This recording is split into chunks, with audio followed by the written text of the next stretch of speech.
vous êtes arrivé aussi. Moi aussi, ça m'est déjà arrivé. Perdu un bagage. C'est pas plaisant du tout, du tout. Tu voyages, toutes tes affaires sont dans ton bagage, mais tu le. Soit la compagnie, ou du moins, c'est pas arrivé, c'est dans un autre. C'est là, il faut que je vous le raconte. C'est arrivé plutôt à un jeune. Il était en voyage et il a quitté l'Europe et il est parti en Afrique. Et quand il est arrivé en Afrique, il a pris Air France. Et quand il est arrivé en Afrique, son bagage n'est pas arrivé pendant 3-4 jours. Et là, c'était tellement difficile pour lui qu'il est allé se plaindre justement à la compagnie. Ils étaient 2. La compagnie leur a donné l'équivalent de 25 000 francs CFA. C'est quasiment combien? 50 $ chacun. Juste pour combler le temps que les bagages arrivent. Mais le soir, quand ils sont allés pour récupérer leurs bagages, je vous assure, est-ce que vous savez où se trouvaient les bagages? Dans Air Sénégal. Il a pris l'avion en France. L'avion s'est trouvé dans Air Sénégal. En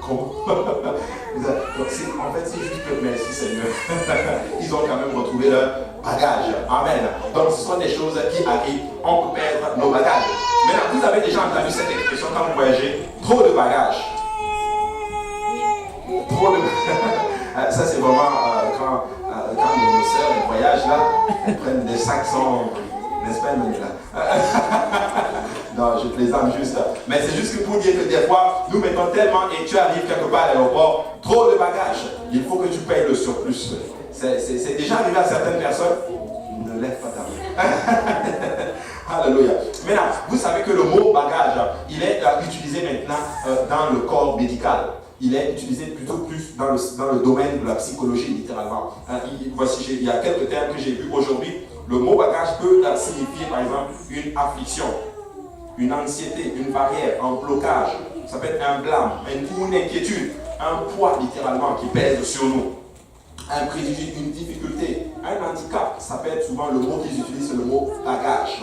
Pour dire que c'est quelque chose, c'est un fardeau, en d'autres termes. Un désordre, un inconvénient, un embarras,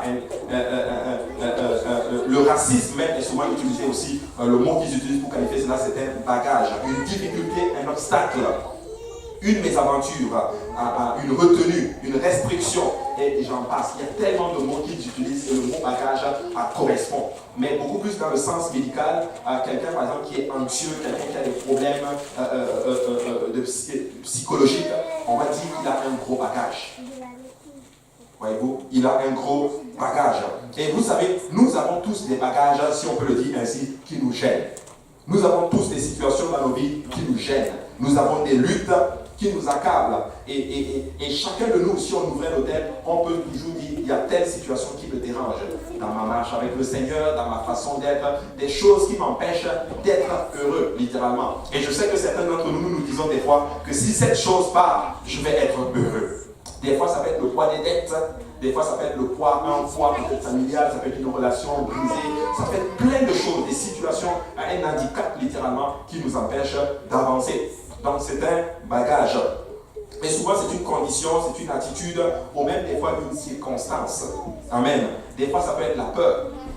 Amen. Et il y a beaucoup de, malheureusement, dans la chrétienté, beaucoup de personnes qui sont sous le poids de la peur. Amen. Sous le poids de la peur. Et la peur, ce n'est pas seulement quelque chose qui t'effraie. Ça peut être la peur de qu'est-ce que je vais devenir. Est-ce que je perds vraiment mon temps? Qu'est-ce que je fais dans tout ceci? Qu'est-ce que je suis en train de devenir? Qu'est-ce que demain va être?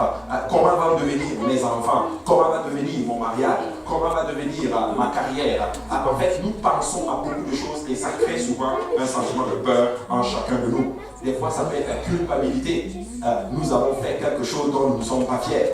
Et je suis vraiment le premier. Il y a beaucoup de situations dans ma vie. Et il y a souvent certaines culpabilités qui arrivent dans nos vies. Et je suis convaincu que chacun de nous, nous pouvons nous retrouver dans cela. Amen. Maintenant, je ne sais pas qu'est-ce qu'il y a comme situation, comme bagage dans nos vies. Mais je sais qu'il y a un bagage ou des bagages dans nos vies. Mais la bonne nouvelle aujourd'hui, c'est que ces bagages peuvent partir dans le nom de notre Seigneur Jésus-Christ. Amen. Amen. Dans le nom de notre Seigneur Jésus-Christ. Des fois, ça peut être la honte. La honte. Nous avons fait quelque chose, nous ne sommes pas fiers et nous avons comme peur, littéralement, de nous afficher vers les gens. La peur, des fois, ça arrive vers certaines personnes qui ont rétrogradé et qui sont revenus dans la maison du Seigneur. Ils ont honte d'affronter le regard des autres. Mais je suis là pour te dire que tu n'as aucune raison d'avoir honte. Amen. nous étions tous des rétrogrades et par la grâce du Seigneur Jésus-Christ, nous sommes tous de retour à la maison. Amen. Donc, des fois, ça peut être la souffrance ou des fois l'échec. Il y a certaines situations, nous avons beaucoup échoué. Tu parles de quelqu'un qui a beaucoup échoué dans sa vie, il est devant vous. Amen. Mais je rends grâce au Seigneur qui a une réussite, alléluia, celle d'avoir rencontré le Seigneur Jésus-Christ. Et ça engloutit tous les échecs que nous avons pu avoir. Amen. Alors, tu n'as aucune raison de te laisser abattre par l'échec, par la honte. Et cela, ça nous prive des fois d'une vie abondante et d'une vie heureuse. N'est-ce pas? Et vous savez quoi? Je sais que chacun de vous, nous aspirons tous à une vie heureuse et une vie abondante.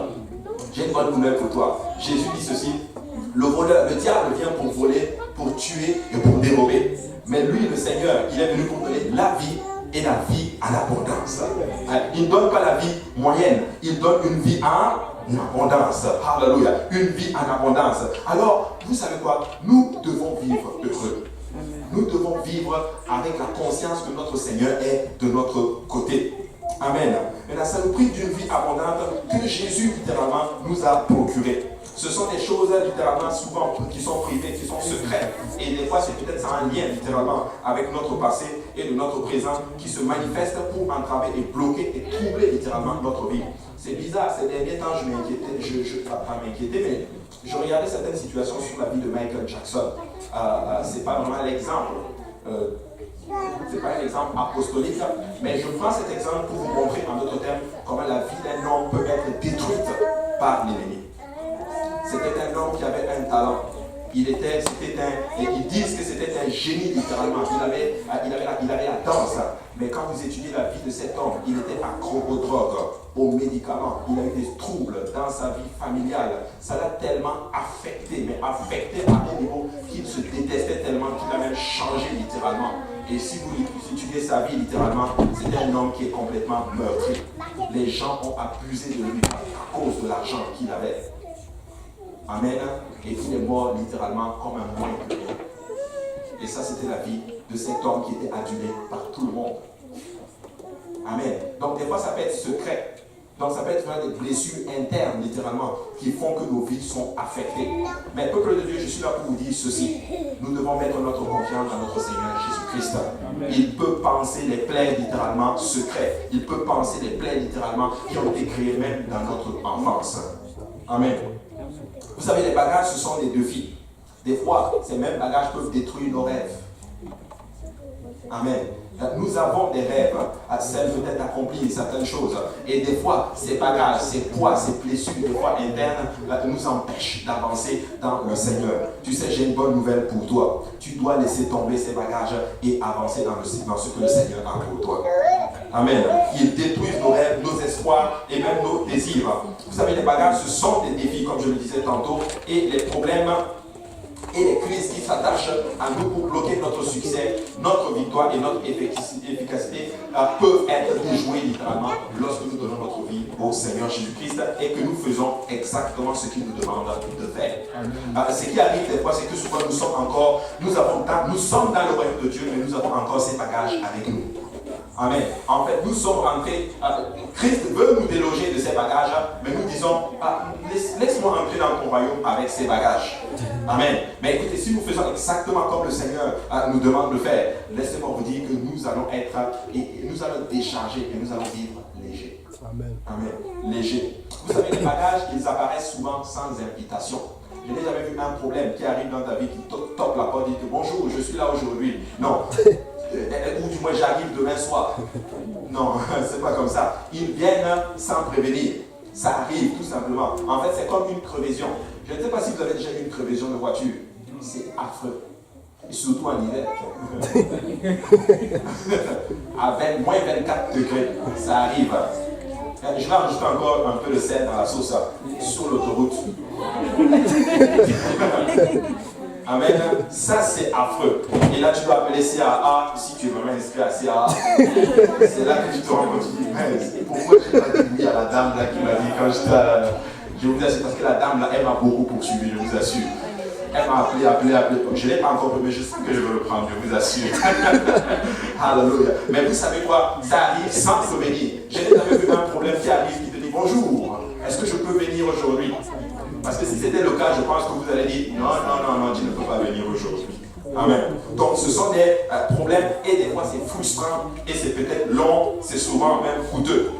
Vous savez, ces bagages-là sont dangereux, ces bagages sont éprouvants et ça crée énormément de difficultés en notre terme dans notre vie. Chacun de nous éprouvons des fois des limitations dans notre marche dans le Seigneur et dans le royaume du Seigneur. Vous savez, ce n'est pas la volonté du Seigneur que nous marchons étant limités. Non, nous avons un potentiel. Nous avons la capacité, alléluia, que le Seigneur a imparti en nous de faire de grandes choses pour le Seigneur. Le Seigneur peut nous utiliser tous pour son royaume, mais des fois, certaines situations nous bloquent et que j'appelle des bagages, en fait, des fardeaux. Vous savez, ce que nous savons et ce que nous sommes sûrs, c'est que la seule personnalité qui peut nous retirer de nos bagages, ce n'est nul autre que notre Seigneur Jésus-Christ. Vous savez, le mot biblique pour bagage, c'est en fait le mot fardeau. Des fois, c'est traduit par le mot charge. Et voici ce que dans notre thème nous savons, c'est que le plus gros fardeau, de loin, est le fardeau du péché. Amen. Le fardeau du péché. Et Christ est venu pour nous libérer du fardeau du péché. Vous savez, le péché, c'est la désobéissance à Dieu. Amen. Nous voyons la définition de cela dans le livre de Genèse. Lorsque l'homme a désobéi à son Seigneur, il est tombé dans ce qu'on appelle, il a péché contre Dieu. Et ce péché, en notre terme, a commencé à affecter littéralement toute l'humanité. David le dit ainsi, nous sommes nés dans le péché et nous avons été conçus dans l'iniquité, en notre terme. Donc, nous naissons complètement pécheurs. Nous naissons complètement perdus. Et je vais vous expliquer cela d'une façon simple. On n'a jamais appris. Regardez, Paul David, il est tout jeune. Les enfants sont tout jeunes. Mais on les apprend pas. Je n'ai jamais vu un parent qui assoit son enfant pour l'apprendre à mentir. Nous allons étudier la leçon de mensonge 101. Non, mais un jour dans sa vie, l'enfant commence à mentir. Pourquoi? Parce qu'il y a une nature en lui qui est héritée depuis le jardin d'Éden lorsque notre père Adam a péché. Donc c'est un héritage. Nous avons hérité le péché. Nous avons hérité la nature pécheresse en nous. Et ça, c'est un fardeau. Ça, c'est un bagage. Ça, c'est une charge qui nous empêche d'avancer pleinement dans le royaume du Seigneur. Écoute, c'est le plus gros fardeau qu'un homme peut traîner. C'est le fardeau du péché. Vous savez, le péché a coupé l'homme de la présence du Seigneur. Le péché a limité l'homme. Et le péché a empêché l'homme d'entrer en plein dans son potentiel pour accomplir littéralement ce que le Seigneur attendait de lui. Est-ce que vous savez que le Seigneur vous a conçu pour régner? Amen. Le Seigneur vous a conçu pour faire de grandes choses. Le Seigneur vous a conçu littéralement pour refléter sa gloire sur cette terre. Mais à cause du péché, à cause de cet héritage, littéralement, nous n'arrivons pas à refléter la gloire du Seigneur. Pourquoi? Parce que la gloire du Seigneur ne cohabite pas dans le péché. Amen. Maintenant, Christ vient pour nous délivrer de nos péchés. Exode chapitre 6, verset 6 dit ceci. C'est pourquoi dit aux enfants d'Israël, je suis l'Éternel. Je vous affranchirai des travaux dont vous chargent les Égyptiens. Je vous délivrerai de leurs serviteurs et je vous sauverai à bras étendus et par de grands jugements. Je vous prendrai par mon peuple, pour mon peuple. Je serai votre Dieu et vous saurez que c'est moi, l'Éternel, votre Dieu, qui vous a affranchi des travaux dont vous chargent les Égyptiens. Dont vous chargent les Égyptiens. Donc c'est un peuple qui est resté pendant 400 ans esclaves d'une nation étrangère, notamment l'Égypte. Maintenant, la Bible enseigne qu'ils étaient chargés par les Égyptiens. Mais le Seigneur leur donne une promesse. Il dit, c'est pourquoi dit aux enfants d'Israël, en parlant à Moïse, je suis l'Éternel et je vous affranchirai. Bonne nouvelle, il annonce que nous serons affranchis. Il annonce que nous serons libérés de la prison dans laquelle nous sommes. Et tu peux prendre cette parole aussi pour toi ce soir. Le Seigneur t'annonce qu'il va t'affranchir. Vous savez, affranchir quelqu'un, c'est l'arracher des griffes du bien. C'est ça, affranchir quelqu'un. Mais il annonce au peuple israélite que pendant 400 ans, vous étiez justement appelés captifs. Mais laissez-moi vous dire, je vais vous affranchir. Alors je ne sais pas combien de temps tu as été lié par les situations dans lesquelles tu es. Mais le Seigneur t'annonce ce soir, je vais t'affranchir. Je vais t'affranchir. Et tu peux prendre cela pour cash. Vous savez, j'ai vécu ma vie pendant 24 années dans une autre religion. Écoutez, j'étais à fond dans cette religion. Tu parles de liens, j'étais vraiment là-dedans. Mais le Seigneur m'a libéré. Il m'a libéré de tous ces liens. Alléluia. Et aujourd'hui, je sers le Seigneur. Alors tu peux prendre cette parole et te dire, oui, le Seigneur est capable de te libérer de tout bien qui t'accable, notamment le péché. Notamment le péché. Il dit ceci, je vous délivrerai de leur servitude et je vous sauverai à bras étendus et par de grands jugements. Il annonce le salut.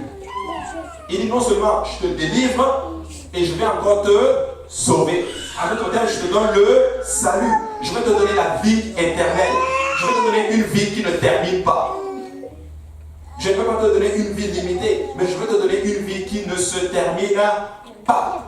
Mais quelle promesse extraordinaire. Il dit cela, je vais vous libérer à bras étendus et par de grands jugements. Ça veut dire qu'il va performer des prodiges.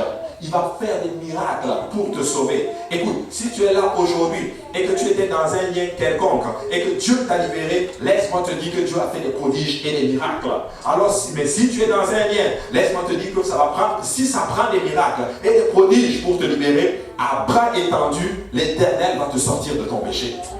Waouh, extraordinaire comme passage. Et les paroles du Seigneur sont scellées aux cieux, elle est aussi scellée sur la terre. Ça veut dire que s'il donne une parole, elle va certainement s'accomplir. Alors je ne sais pas dans quel lien le peuple de Dieu est, ou du moins tu es aujourd'hui, mais il n'y a aucun lien du péché qui peut retenir le sang de notre Seigneur Jésus-Christ. Amen. Je vous prendrai pour mon peuple, je serai votre Dieu, et vous saurez que c'est moi, l'Éternel, votre Dieu, qui vous affranchit des travaux dont vous chargent les Égyptiens. En fait, je vais faire de telle sorte que tout le monde saura que c'est moi qui t'ai affranchi. En fait, je vais me glorifier à travers ta situation.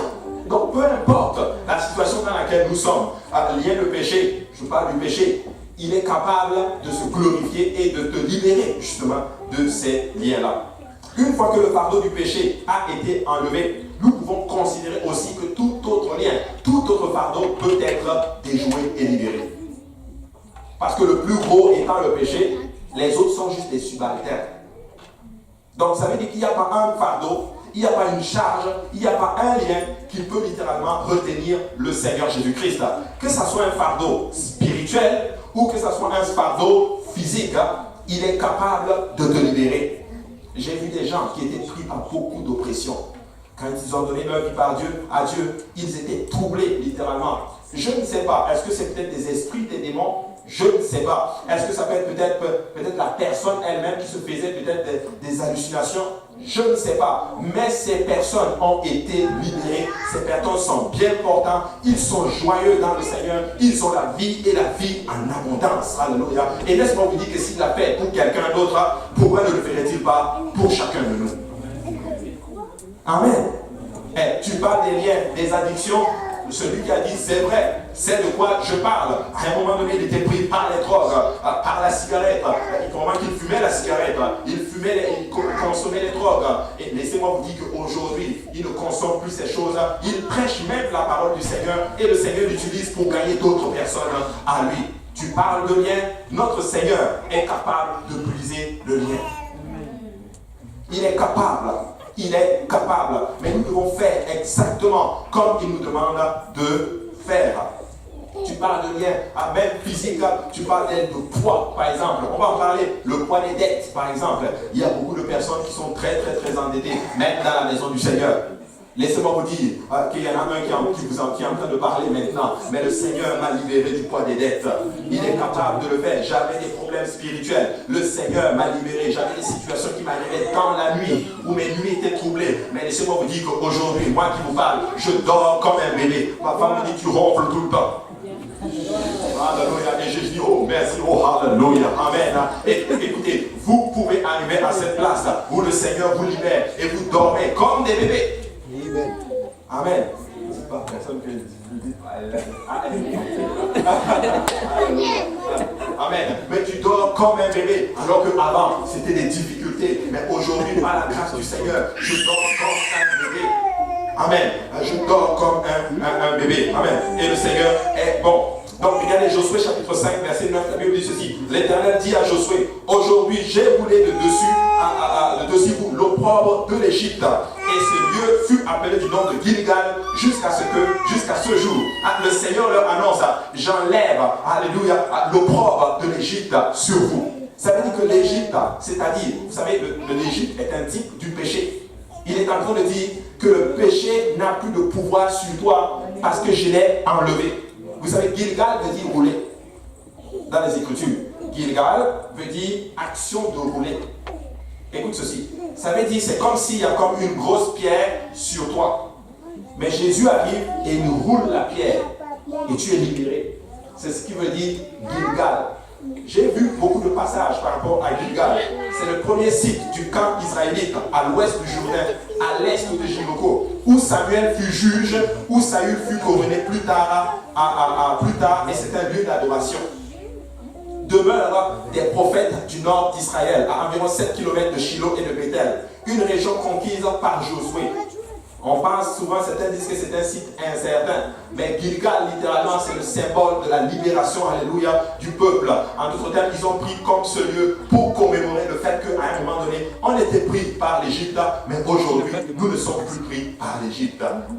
Il a roulé de dessus nous la pierre du péché. Amen. Donc, c'est l'action de rouler. Amen. Donc, le Seigneur nous a libérés. Et nous pouvons dire que Golgotha, c'est notre Gilgal. Parce qu'à Golgotha, nous avons été libérés de nos péchés. Il a cloué le péché à la croix. Vous savez, les gens aussi, des fois, peuvent être des fardeaux pour nous.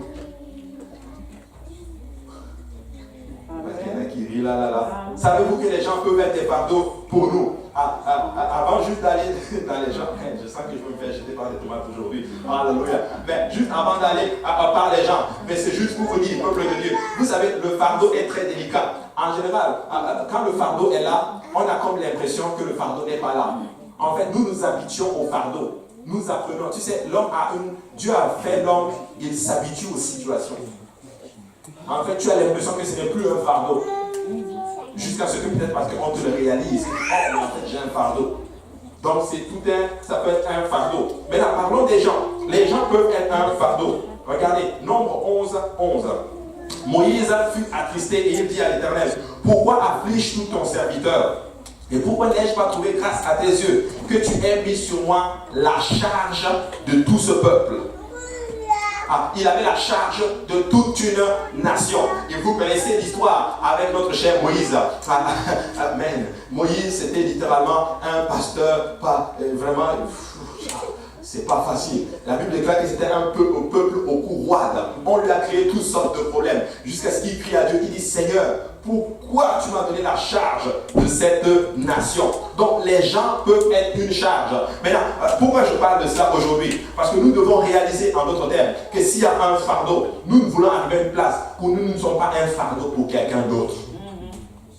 Amen. Je ne veux pas être un fardeau pour vous. Et vous non plus, je sais que vous ne voulez pas être un fardeau pour moi. Pourquoi? Parce que quand on parle de fardeau, on parle de lourdeur, on parle d'une charge.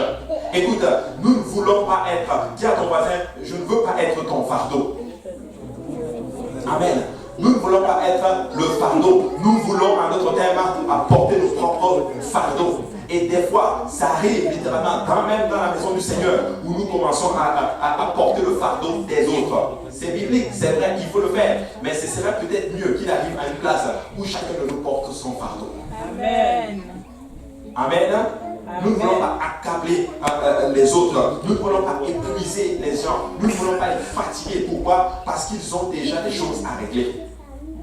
Amen. Et Moïse était justement la personne qui avait toute la charge de toute une nation. Tu parles d'un peuple, c'était quasiment une église d'environ 3 millions de personnes. Ça, c'est sans compter les hommes. D'autres les enfants. Qui devait gérer tout ça, lui tout seul. La Bible déclare que c'était l'homme le plus patient qu'il y a sur la face de la terre.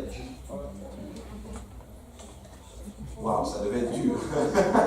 Mais là, l'homme le plus patient vient de crier, dit que Seigneur, pourquoi tu me donnes cette charge? Alléluia. Alors imaginez alors nous autres. Amen.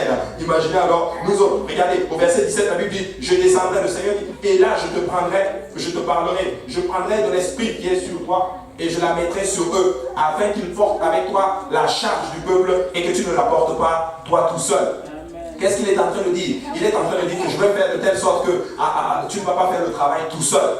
Il va y avoir des gens qui vont t'aider parce que je vais prendre l'esprit qui est sur toi et je vais aussi la répandre sur les autres. Comme ça, ils vont avoir aussi le fardeau de faire la charge. Vous savez, la charge, plus on est nombreux à la prendre, plus elle devient légère.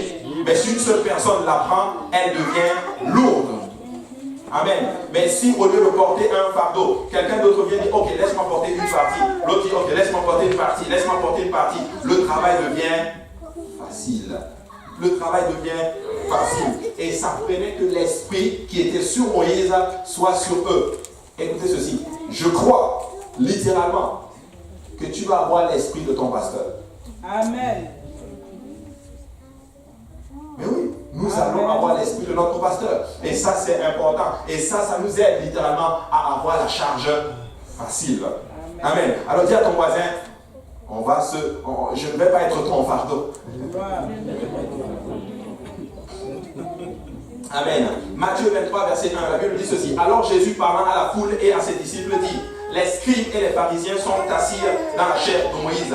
Faites donc et observez tout ce qu'ils vous disent, mais n'agissez pas selon leurs œuvres, car ils disent et ne font pas. Ils lient des fardeaux pesants et les mettent sur les épaules des hommes, mais ils ne veulent pas les remuer du doigt. Et Jésus était en train littéralement de parler à ses disciples. Et il parlait des scribes et des pharisiens. Et voici la spécialité des scribes et des pharisiens. C'est qu'ils allaient faire des lois, ils allaient donner des enseignements et ils allaient, en d'autres termes, amener le peuple à porter comme des charges pesantes. En fait, ils disaient des choses et ils ne le faisaient pas. Qu'est-ce que je suis en train de dire aujourd'hui? C'est que nous devons faire attention à ce que nous disons. Nous ne devons pas dire des choses et ne pas le faire. Amen. Amen. C'est très, très, très important. Sinon, on charge littéralement les autres. Pourquoi je parle de cela aujourd'hui? Parce que je veux que le peuple de Dieu arrive à une place. Qu'au lieu de faire quelque chose, ou avant même d'entreprendre quelque chose, est-ce que je vais être un fardeau pour quelqu'un? Amen. Est-ce que je vais fatiguer quelqu'un? Est-ce que je vais épuiser quelqu'un? Vous savez, quand vous venez dans la maison du Seigneur, si tu salis la maison de quelqu'un, de l'église, tu donnes du fardeau à celui qui va nettoyer.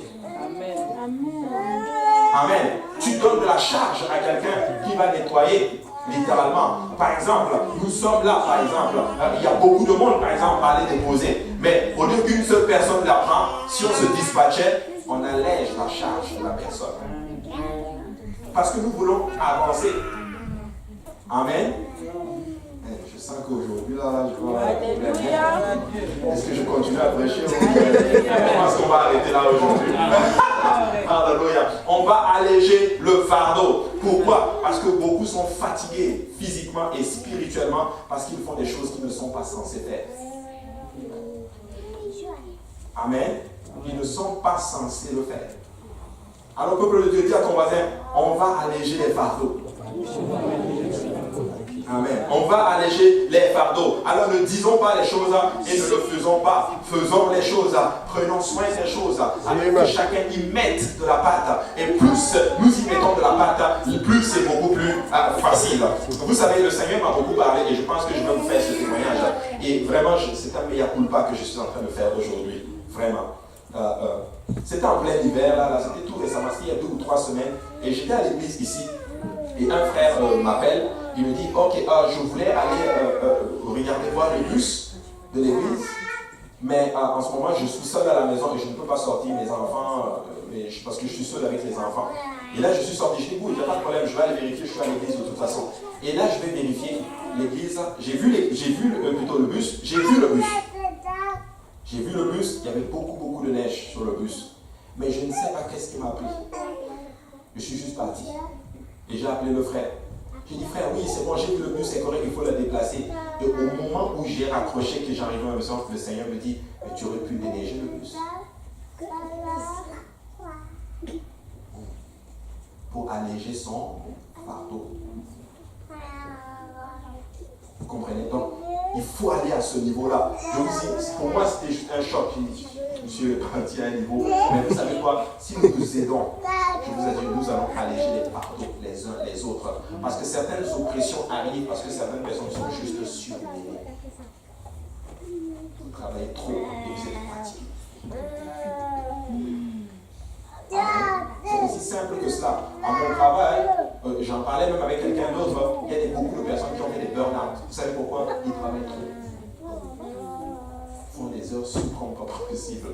Pourtant, moi, je rends grâce à Dieu quand on dit mon petit congé, j'ai dit, oh, alléluia, merci Seigneur. Vous voyez ce que je veux dire? Donc, ce que je suis en train de dire, c'est que nous devons alléger les. Amen. Nous devons alléger le fardeau. Maintenant, nous pouvons être un fardeau pour nous-mêmes. Amen. Amen. Nous pouvons être un fardeau pour nous-mêmes. Regardez, Job 7, 20 dit ceci. Si j'ai péché, qu'ai-je pu te faire, garder les hommes? Pourquoi me mettre en but à tes traits? Pourquoi me rendre à charge à moi-même? Vous savez, tu peux littéralement te fatiguer et te surcharger toi-même. Parce que tout simplement, tu ne veux pas faire ce que le Seigneur te demande de faire. Ça, c'est premièrement. 2, j'en parlais avec quelqu'un, tu as du mal à respecter tes engagements. Amen. 3, et tu te surcharges par beaucoup de choses. Donc, tu deviens une charge pour toi-même.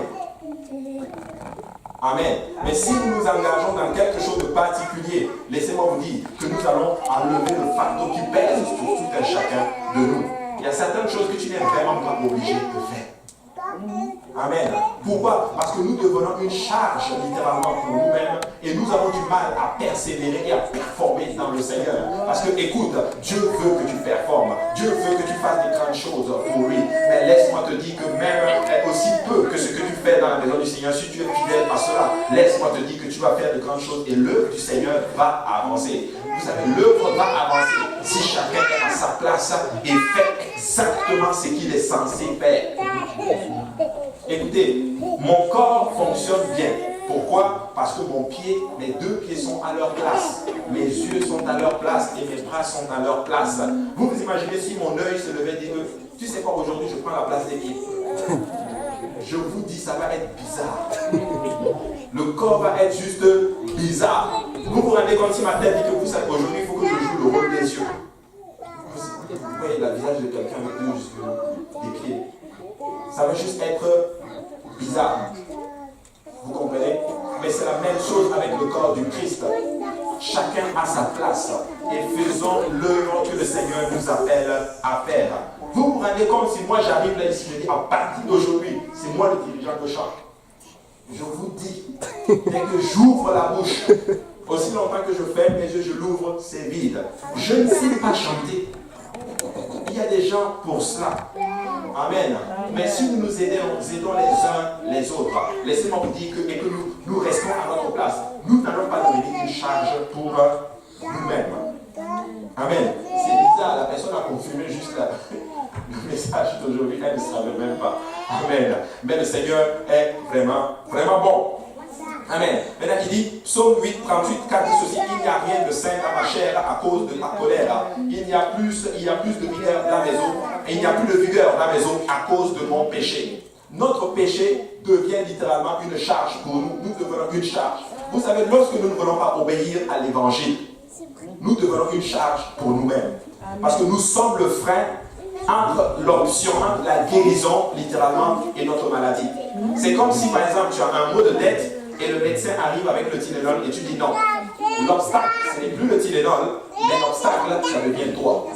L'obstacle, ce n'est même pas le médecin, mais l'obstacle, c'est ton orgueil qui ne veut pas prendre le médicament. Laissez-moi vous dire qu'aujourd'hui, que l'évangile que nous prêchons tous les jours, la repentance, c'est-à-dire abandonner ses mauvaises voies, entrer dans ses eaux au nom de Jésus-Christ pour le pardon de nos péchés et avoir le don du Saint-Esprit, laissez-moi vous dire que c'est ça qui ôte ce fardeau du péché. Donc, si nous la refusons, nous devenons une charge pour nous-mêmes. Donc, nous pouvons être une charge pour les autres peuvent être une charge pour nous, et nous-mêmes, nous pouvons être une charge pour nous-mêmes. Amen. À un autre point qui nous empêche littéralement, ou comment quelqu'un peut être une charge pour nous, c'est quelqu'un qui va t'empêcher d'obéir à Dieu. Amen. Quelqu'un qui t'empêche de faire ce que Dieu te demande de faire. Quelqu'un qui t'influence dans le mauvais sens. Écoutez, si nous allons influencer les gens, c'est nous allons les pousser vers le Seigneur Jésus-Christ. C'est la meilleure chose que nous pouvons faire parce que nous ne voulons pas être une charge pour les gens, nous voulons libérer les gens. Amen. Les fardeaux peuvent être notre propre faute à cause de nos mauvais choix. Amen. Amen. Nous faisons souvent des mauvais choix. Et Dieu sait que j'ai fait des mauvais choix. J'ai fait des mauvais choix qui ont affecté, je vous assure, ma vie. Et cela d'une façon profonde. Je suis en train de prendre le poids de certaines erreurs que j'ai faites dans le passé, même aujourd'hui. Mais oh, je rends grâce à Dieu, alléluia, qu'à un moment donné, j'ai rencontré le Seigneur Jésus-Christ. J'ai obéi à l'évangile. Ma vie a été changée. Même si ces choses-là sont encore là, mais je reste convaincu d'une chose, ça va disparaître à un moment donné parce que je suis résolu à vivre pour le Seigneur Jésus et cela pour le bon. Alors si tu donnes ta vie à Jésus et que tu fais exactement ce que le Seigneur Jésus te demande de faire, laisse-moi te dire que toutes ces choses-là vont partir un à un. Ça va partir. Ça va partir. Ça va partir. Ésaïe, plutôt je m'excuse. L'Église maintenant a deux réponses en ce qui concerne nos fardeaux. Regardez, Galates 6:2 dit ceci. Portez les fardeaux les uns des autres. C'est en contradiction avec ce que je viens de dire, n'est-ce pas? Mais ce qui est fort, c'est que Galates, au même chapitre, au verset 5, Paul dit ceci, car chacun portera son propre fardeau. Mais qu'est-ce qu'il est en train de nous montrer ici? Il est en train de nous montrer ici que si un temps viendra, quand les gens viennent pour la première fois dans l'église, dans le corps du Christ, ils n'ont pas la maturité. Donc nous allons porter leur fardeau. Mais dans la suite, dans la maturité, ils vont grandir et chacun portera son fardeau. Amen. C'est ça la réalité. Quand nous grandissons dans le Seigneur, nous devons arriver à une place où nous portons littéralement nos propres fardeaux. Tu sais, moi quand je suis venu au Seigneur, il y avait quelque chose qui frappait mon esprit. Au lieu qu'on prie tout le temps pour moi, je vais arriver à une place où moi-même je prie aussi pour les gens. Amen. Amen. Au lieu qu'on m'encourage, je veux arriver à une place où moi aussi j'encourage quelqu'un d'autre. Écoute, tu peux encourager quelqu'un. Alléluia. Tu peux exhorter quelqu'un. Tu peux prier pour quelqu'un. Tu ne veux pas être à la charge de quelqu'un d'autre. Amen. Très important. Donc nous ne voulons pas être la charge des autres, car chacun portera son propre fardeau. Regarde le verset 7, il dit ceci, ne vous y trompez pas, car on ne se moque pas de Dieu. C'est qu'un homme aura semé, il le moissonnera aussi. Qu'est-ce qu'il est en train de dire? Dieu m'a beaucoup parlé à travers cet enseignement. Dieu m'a dit, si tu veux quelque chose, sème-le. Et tu vas le récolter. Si tu sèmes la joie autour de toi, tu vas récolter la joie. Si tu sèmes la peur autour de toi, tu vas récolter la peur. Ça m'a même parlé jusque même dans le ministère. Écoute, ce que tu fais littéralement aux gens dans la maison du Seigneur, si un jour Dieu t'appelle dans le ministère quelconque, c'est les mêmes gens, ceux qui seront sous ton de faire la même chose. Amen. Amen. Donc si tu respectes ton pasteur, Dieu va te donner des gens qui vont te respecter. Mais si tu manques de respect à ton pasteur, ne t'étonne pas que ces mêmes choses vont t'arriver aussi. Amen. Ce qu'un homme sème, il le récolte. Si tu sèmes la joie, tu vas récolter la joie. Tu sèmes la paix, tu vas récolter la paix. Tu sèmes l'amour, tu vas récolter l'amour. Tu sèmes l'humilité, je vous assure, tu vas récolter l'humilité. Tout ce que tu veux avoir, sème-le aux gens. Écoute, si tu veux avoir que les gens te donnent du sourire, quand tu arrives, qu'est-ce que tu fais? Donne du sourire. Amen. Et la personne te donne le sourire en retour. Mais si tu arrives étant tout le temps braqué, quand les gens vont te voir, ils vont te redonner exactement la même chose. C'est qu'un homme sème, il le récolte toujours. Amen. Si nous avons un esprit de service, laissez-moi vous dire que Dieu va faire de telle sorte qu'on va nous servir. Mais nous devons s'aimer ce que nous voulons avoir. Donc c'est la première clé littéralement pour ne pas être un fardeau. Commence à s'aimer ce que tu veux voir chez les gens. Sème-le. Amen. J'ai vu des gens qui disaient, il n'y a pas d'amour dans l'église. Alors sème l'amour dans l'église. Tu vas récolter l'amour. Il n'y a pas de joie dans l'église. Sème la joie dans l'église. Et tu vas récolter la joie. Il n'y a pas ceci. Sème-le. Amen. Sème-le. C'est qu'un homme sème, il le moissonnera aussi. Celui qui sème pour sa chair, moissonnera de la chair la corruption. Mais celui qui sème pour l'esprit, moissonnera aussi l'esprit et la vie éternelle. Qu'est-ce que je suis en train de dire? C'est qu'au lieu de moissonner, de s'aimer pour la vie terrestre, alors sème pour récolter la vie éternelle. Sème et cherche la vie éternelle. Vous savez, à toutes ces choses, nous marchons pour le Seigneur, nous venons dans la maison du Seigneur. Nous ne sommes pas en train de perdre notre temps, nous sommes en train de moissonner pour la vie éternelle. J'ai vu des gens qui ont abandonné toute une carrière pour servir le Seigneur Jésus-Christ. Écoute-moi bien, cette personne-là, laisse-moi te dire que tu ne vas pas s'aimer en vain. Tu vas récolter cela ici-bas et tu vas le récolter aussi dans les cieux. J'ai vu des gens qui ont fait des choix, qui ont abandonné littéralement beaucoup de choses pour servir le Seigneur. Laisse-moi te dire ce soir que tu vas récolter ici-bas et tu vas récolter aussi dans les cieux. Parce que tu ne peux pas s'aimer dans le champ de l'éternel, parce que c'est un champ fertile. Tu ne peux pas moissonner dans l'éternel et ne pas récolter cette chose. Sinon Dieu ne serait pas fidèle. Oh, mais nous servons un Dieu qui est fidèle. Il n'abuse pas de ses enfants. Dieu n'abuse pas de nous. Je connais au moins quelqu'un qui va dire non à cela et ça c'est moi. Dieu n'abuse pas de nous. Non. Dieu a sa main sur nous. Amen. Mais nous devons investir dans le royaume, peuple de Dieu. Nous devons servir le Seigneur de tout notre cœur, de toute notre force et de toute notre âme. Nous devons le faire. Il faut le servir. Ne fuis pas l'appel du Seigneur. Ne fuis pas la volonté du Seigneur. Fais juste ce qu'il te demande de faire. Celui qui moissonnera là, je l'ai déjà lu, ne nous laissons pas de faire le bien, car nous moissonnerons au temps convenable si nous ne nous relâchons pas. Il dit, nous allons récolter si on ne se relâche pas. Mais si on se relâche, nous n'allons pas récolter ce que nous avons semé. Amen. Donc nous devons continuer. Nous devons persévérer.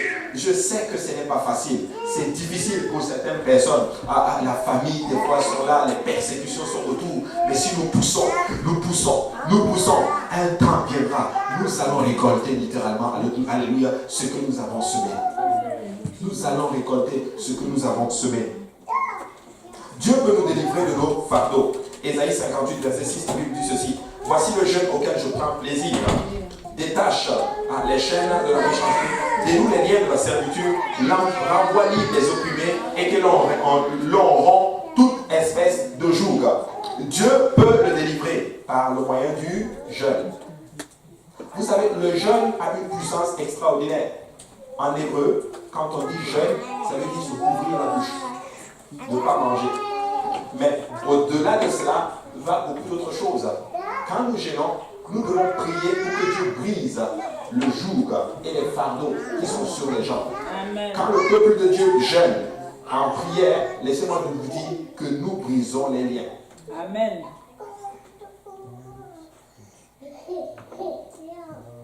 Amen. Amen. Oui, si tu jeûnes et que dans ton jeûne, par exemple, tu manques de respect à tout le monde, ce n'est plus un jeûne. Mais quand nous jeûnons, nous devons briser toute espèce de joug.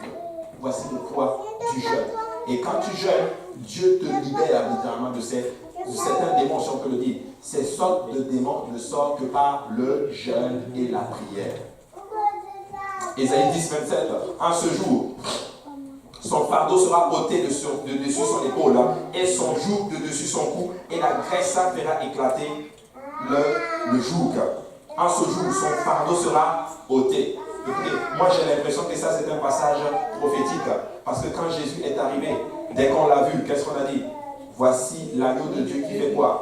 Il ôte le péché. Mais regardez ce que Ésaïe est en train de nous dire. En ce jour, son fardeau sera ôté de dessus son épaule. Écoutez, Christ est déjà venu. En d'autres termes, le moyen d'ôter notre péché est déjà venu. Nous devons juste accepter Jésus.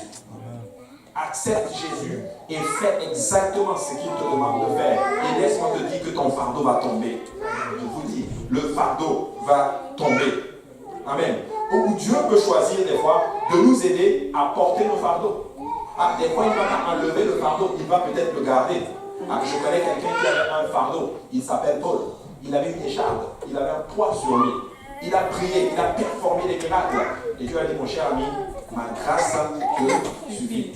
Certaines choses arrivent tout simplement, Dieu va les laisser en nous. Maintenant, si Dieu laisse certains fardeaux en nous, c'est parce que, un, c'est probablement un témoignage pour quelqu'un d'autre. Et deuxièmement, c'est que tu es capable de le supporter. Oui. Amen. Regardez. Psaume 55, verset 22, la Bible dit, sa bouche est plus douce que la crème, mais la guerre est dans son cœur. Ses paroles plus onctueuses que l'huile, mais ce sont des épées nues. Sa parole est beaucoup plus onctueuse que l'huile. Est-ce que vous savez ce qu'il est en train de dire ici?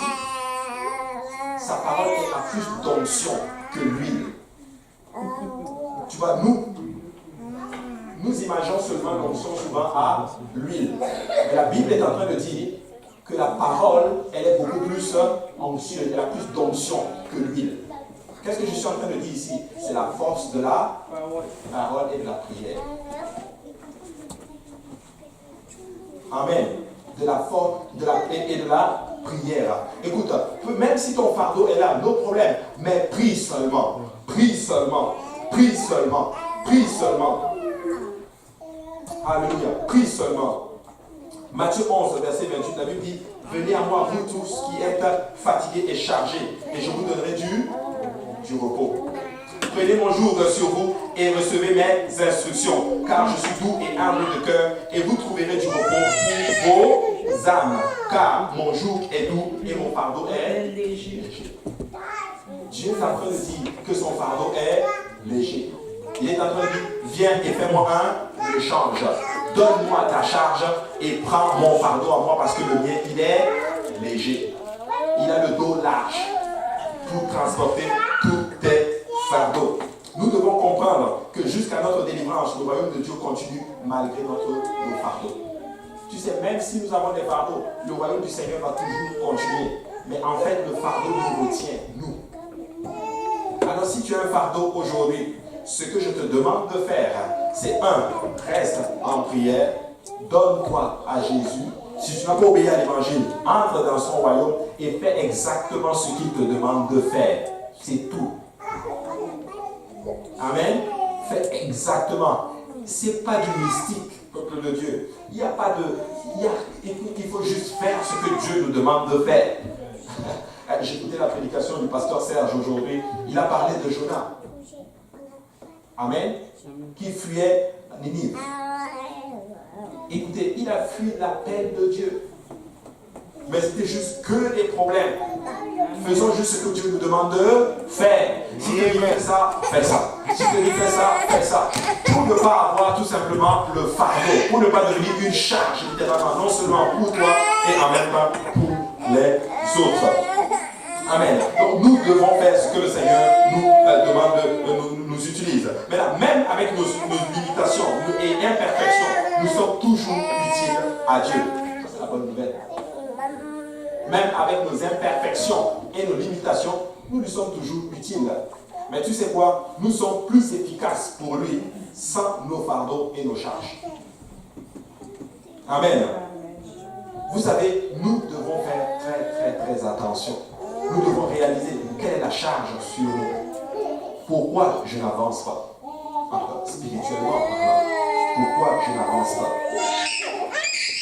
Est-ce que je fais exactement ce que le Seigneur me demande de faire? Vous savez, ne portez pas la charge pendant que vous êtes en train de servir le Seigneur. En fait, je vais vous expliquer cela dans l'Ancien Testament. N'importe quand, ne portez pas la charge le jour du sabbat. Qu'est-ce que ça veut dire? Regarde, Jérémie 17, 21, je vais vous expliquer cela. Ainsi parle l'Éternel, prenez garde à vos âmes, ne portez point de fardeau le jour du sabbat, et n'en introduisez point par les portes de Jérusalem. Maintenant, quand tu rentres dans les Écritures, le Saint-Esprit est notre sabbat et notre repos. Donc, quand nous sommes dans le Saint-Esprit, tu n'as pas besoin d'apporter tes charges avec toi. Je vous explique cela. Il y a des gens, quand ils prient, ils pensent trop à leur situation. Écoute, quand tu es dans le Saint-Esprit en train de faire le service et que tu es dans le repos, laisse tomber tout ce qui a trait au monde. Quand j'étais musulman, ils ont compris ce principe. Ils disent ceci, que quand tu pries, tu dois laisser tout ce qui est dans la dunya. Dunya veut dire le monde. Donc quand tu pries, quand tu es dans le Saint-Esprit, ne pense plus à tes problèmes. Ne pense plus à ta situation.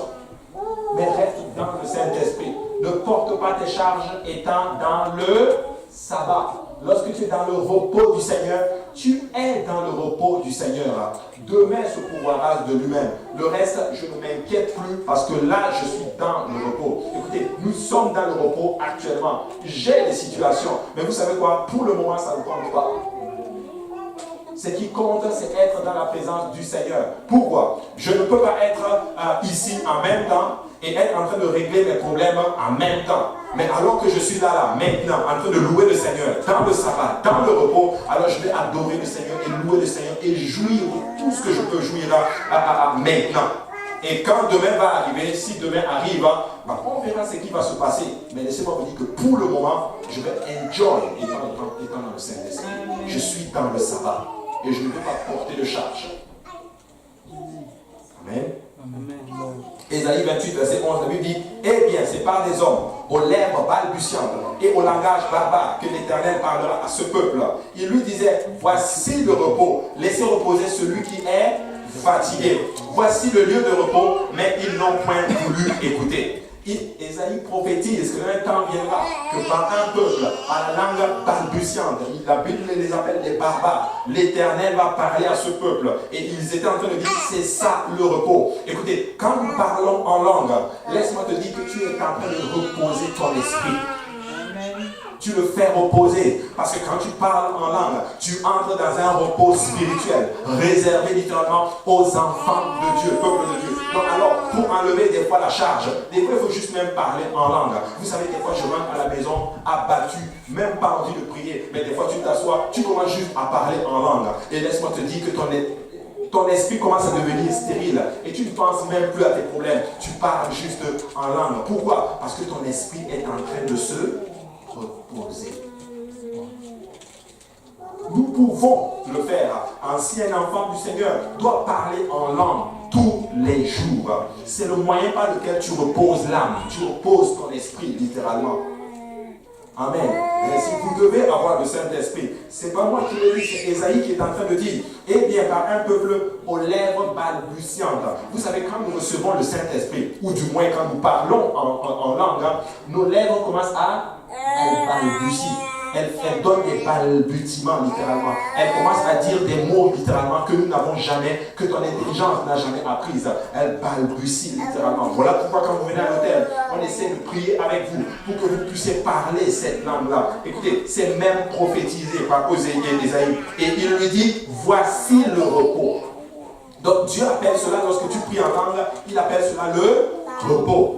Alors certaines personnes viennent me dire: oh pasteur, j'ai envie de me reposer mais je n'y arrive pas. Écoute, parle cette langue que le Seigneur t'a donnée. Parle la langue de l'esprit. La Bible déclare: voici le repos. Il dit: laissez reposer celui qui est fatigué. Voici le lieu de repos, mais ils n'ont point voulu écouter.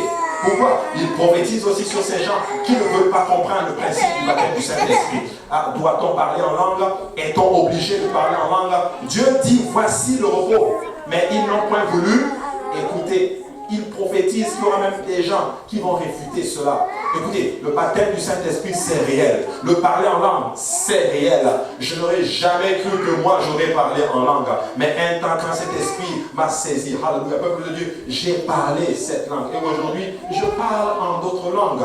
Et vous savez quoi? Oui, j'ai des charges. Mais s'il y a une chose dont je peux vous dire, c'est que mon esprit est bien reposé.